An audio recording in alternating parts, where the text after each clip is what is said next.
what I've done over the years is always what we're doing tonight. We bring people together. We bring competitors together. And their daily business, they hate each other, they fight, they have got, but they bring them to a social occasion and they all get to know each other.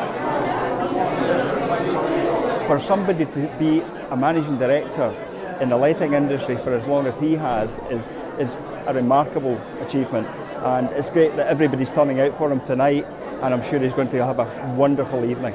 I've always regarded him as a perfect gentleman, obviously. He's outrageous to be with, as you all know. I mean, when you socialise with him, he's most outrageous fun. But when it comes to business, he's the only man that I know that has actually had the ear of 95% of the principals of the lighting company, supplying to them all and assuring them that they've all got the best price. I'd known of David and Tridonic for many years around the industry, but didn't know him close as a friend until I joined Lightmongers. And then David was on the court of Lightmongers at the same time. I think he has quite a, maybe reputation is the wrong word to use, but he's certainly known for how to entertain. He is shrewd, but he doesn't come across as shrewd. He comes across as being really affable, but he's actually he's very calculating and very, very clever and very strategic. But he does it with a lovely touch and a glass of wine.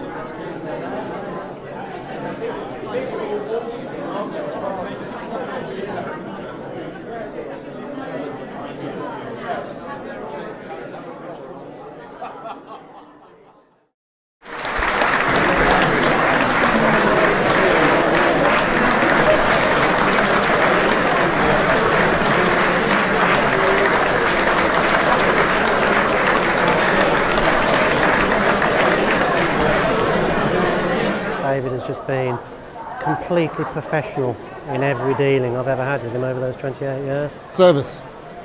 Service, service, service and service. Never let a customer down.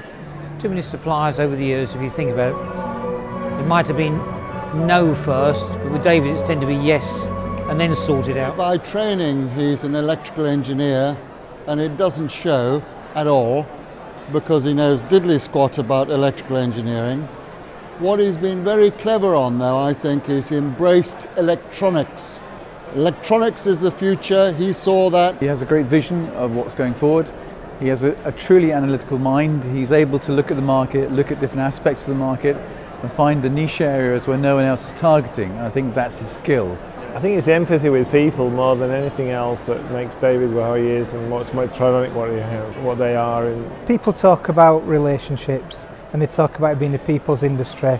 Well, David's the master. He's the master of relationships. He's the master of having a good time and not just taking people out or looking after them. He's fun to be with and he still thinks he's 25. There's some interesting stories, but as he said within his speech, what goes untold stays untold.